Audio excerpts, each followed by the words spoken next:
Welcome again to Beyond Church World's podcast. Leo tunaongelea watu wenye wameamua zile poles zimeshikilia kanisa azijashikilia vizuri. Wao ndio watashikilia kanisa. Yeah. The foundation. So we're going to be talking about burnout. Now, there's physical burnout and then apparently it gets spiritual. Let's get into it. My name is Mrs. Kerry Kagiri Niwa Kamau, reporting for duty. Niko na nani? Maria.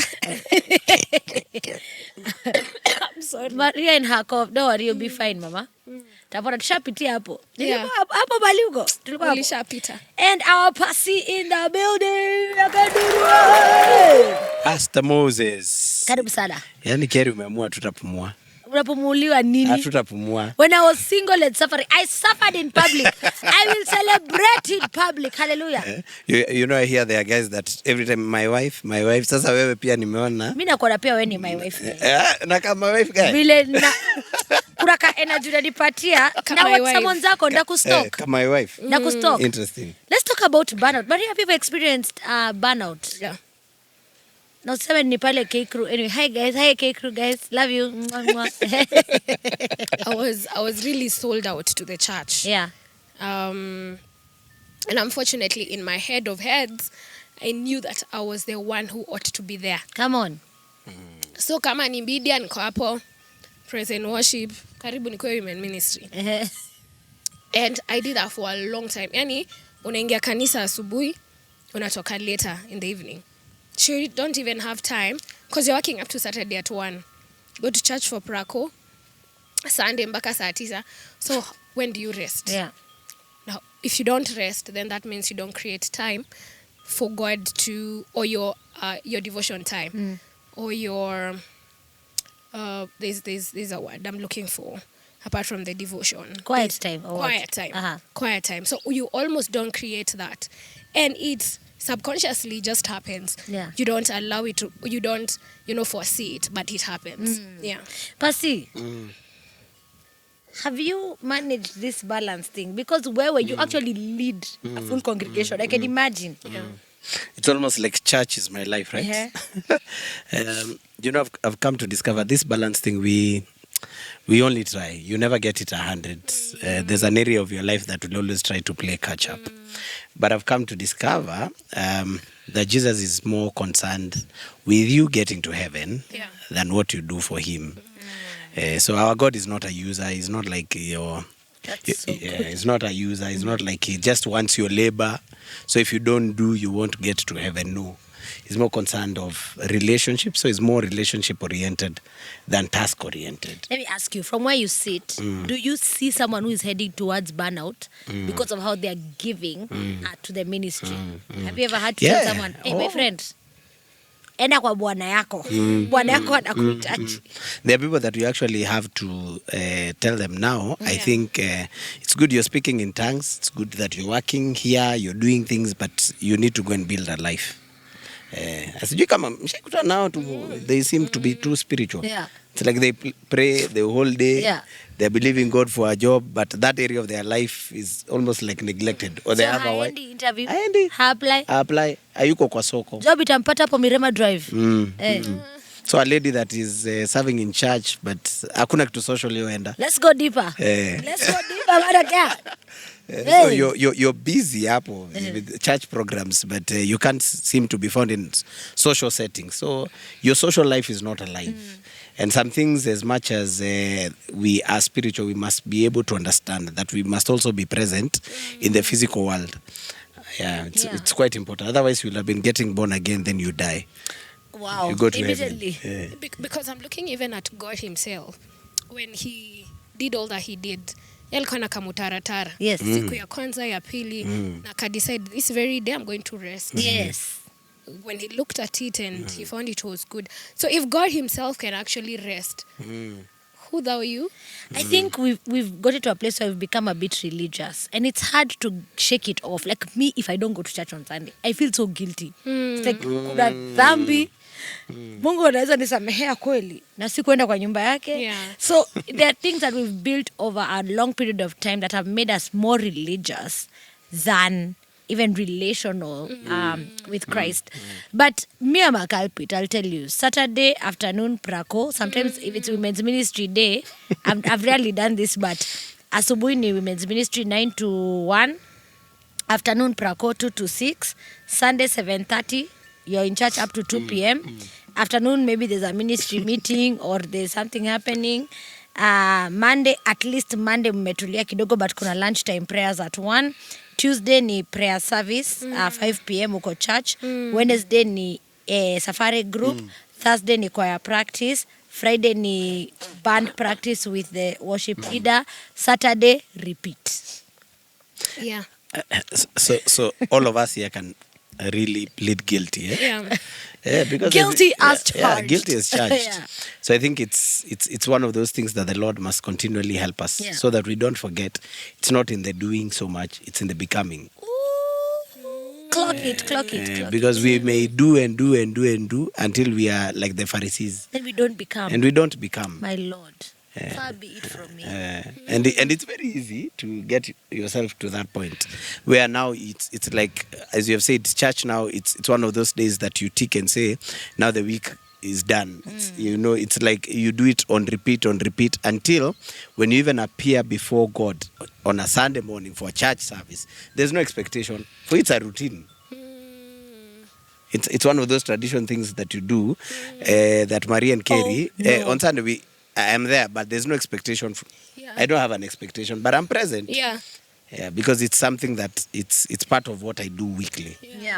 So it's something that may the Lord help us, and especially for church workers. Well, they said church actually begins on Monday. Now I don't really subscribe to what the pastor who said this did, but Sunday is a service. Wanasemanga ni pale unakuja unatengenezwa, unaongezwa ka oil, unatengenezwa so that on Monday you can go out. We need to go out. Very, very important, because we must be able to view church as a place of being equipped. So one of the assignments that the church has is to equip the saints, so that the saints now can go and do what they need to do in the different spheres of influence that the Lord has allowed them. So people that are in the health sector, people that are teachers, people that are in the marketplace, people that are influencing. So the church has become should actually be the place where you're equipped. Then now you carry that mandate that you have to go and represent Jesus Christ to the fullest. Maria, how did you get healthy? I almost wanted to ask her, so how do you strike a balance? But how have you? I feel like you have kind of done it. Yeah. What did you say no to, or what did you stop? Or what did you start? If Kerry leaves CITAM Valley Road today, hiyo kanisa itafungwa. If Mr. Moses leaves Chosen, I feel attacked. It doesn't mean I am MVP Valley Road, because most valuable congregant. Sasa Mirema kutahubiriwa. Oh my goodness. You ought to know your role in that space, so that it's healthy to you, to your maker as well. Unfortunately, we've bought the notion that whatever you do, cause kuna watu wakipanguza meza, wakiosha church, inawapea satisfaction. So how do you just get to tell that person, so now kuosha church ni sawa, but then don't be in church the whole day? But now I'm looking at it in a way, it gives them pleasure and satisfaction. But also, wait, why not? Like Samuel was dedicated. And literally taken to the temple. You're confused. No, I want you to, because we are on earth. Okay. You ought to know that Kerry today, your role ni kuimba praise and worship. Umepewa sauti. Na bwana yangu bado atapikiwa. So it does not stop you from being a wife. It does not stop you from being my friend. It does not stop you from coming to CITAM ChurchOnline. So you ought to strike the balance. It has to come from within, so that even your output to us is healthy. That's so good. Living a holistic life, because at times you may be so one-sided until the other areas of your life are screaming for help. Because you're a dad, like your children, they need a father. It's unfortunate that actually, you see this thing that they say that pastors' kids actually the naughtiest. It's because many pastors we've neglected our farms, our family. Someone else is raising your children. Yeah, someone else. Or they are picking things that you're not even aware. So even our children are hating ministry because we were never present. So they're like, this guy was for the church, he was not for us. But there's something that Maria said that I think I need to lay emphasis on, that at times it's important to allow people to call you out. When your husband is telling you, hey, babe, I think that's enough, you need to come home. Yeah, allow people that are in your inner circle to call you out and to tell you, hey, I think you're overcommitting. I think you're not showing up for family. Yeah. I think you've neglected your career. It's important because at times when you're in that space, you may not see. Yeah. But the people that love and care about you may see what you're not seeing. Yeah, it's like when you're dating that guy and everyone else is telling you, but you, because you are right at the center of love. Actually, there's someone who literally told me that about a guy I dated in 2023. She called me out for a dinner. And even it was in Uganda, it was even in Kenya, we had dinner. She said to me, Kerry, okay, I'm sorry, but wachana tu na kitu. I'm like, wewe uko married, uko na mtu wako uko kwa nyumba. Mimi sikuwa huo mtu. It actually ended. And it ended in premium tears. Yeah. So at times there are people that will come and tell you. Asante Purity, God akubless. There are people that come and tell you, I think now, slow down. Yeah. It's okay even to take a sabbatical. There's something that Maria said again. That she said, when you leave that church or when you're not doing what you normally do, you'd be so surprised someone else will do what you are supposed to do. Even on the day when the Pope was buried, there was a priest to preach. Wow. Yeah. Like things, you're not the only person that can do what needs to be done. That's very important. And pasi unawagonga sana. Unaweza kosa kuinvite you again. Unaweza kosa kuniita tena. Wanaweza sema hatutaki huyo pastor. But Pasi, just talk to someone because you have the oversight and you can see how the ministry runs and what it needs. Let's encourage guys to have balance as you are talking about. What would you say to them? It's important to serve, but it's also important to be able to know to what limit do you serve. Because I've come to discover this kingdom is not just in doing, it's in becoming, as I've said. It's in doing life together, but it's also in building relationships that are worthwhile. Plan your life in a way that all areas of your life feel attended to. Wow. Yeah, so the friendships, family, if you're married, if you have kids, if your career, if you have a business, allow that every area of your life has a chunk that they can say that we feel we've been attended to. That's so good. We don't need to take a certain area of your life to an ICU. So that we need to resuscitate your career. Yeah. You need to resuscitate your marriage just because you've been too busy in the church. Yeah. First, you have something to say to pastors and leaders. Accept the no. Because that's what it means. It will mean sometimes saying no to you. Na ni ngumu sisi wachungaji tukiambiwa pana ngumu. Thank you for saying that. Yeah. Ngumu. And ministry leaders. Me included. Just, I am not available because I'm doing this. I think in Africa and in Kenya, sai ni majenzi wanatufundisha kusema no. Because millennials wafikiri utachapwa. You have that kind of fear. So just, sometimes you have to say no to one thing to say yes to another thing. Yeah. And I think it's healthy. Yeah. No is a full sentence. It doesn't have to be why. Why are you? Why? I'm not available.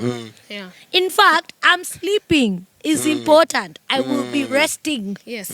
Yes. Yes. God himself, the maker of heaven and earth, rested. Yeah. You don't need to come up with a lie. Yeah. Right? My father died. You've killed all your relatives. Okay, I'm sorry. But don't kill people. Yeah, you don't need to lie. Yeah. I'll not rest. be available. Yeah. It's my day with my wife. It's my day with my kids. Yeah, I'm taking things easy on that day. I will not be available. And I think at that point is where people say, I left church, I didn't leave God. Because the environment in church becomes so toxic. But unaenda deep. Unapatana sasa mnaserve na Kerry, mmeanza kusengenyana, enda na huyu. Now your availability in church now becomes so toxic. So you assume the church is toxic. And they at church hurt. Enda ulikuwa na kanisa the whole day. Enda home. Enda home. But then when you home, take some time to rest. And also ministry leaders, make it a healthy balance. I know in my personal experience, why am I feeling like you're sending me? 2 weeks. 2 weeks, up for 2 weeks, rest for 2 weeks. You can show up, say you can't show up. You're not banned. But there's actually time to say, kuna hii group ina serve hii 2 weeks, kuna hii group ingine ina serve hii 2 weeks. That rhythm, it makes it healthy. It even makes you miss it. You're like, I can't wait for next week. There's a kind of, basi nika nimekuambia point poa. I'm learning. Oh, umesema, I'm really learning. Finally we're in a podcast. So lazima mseme,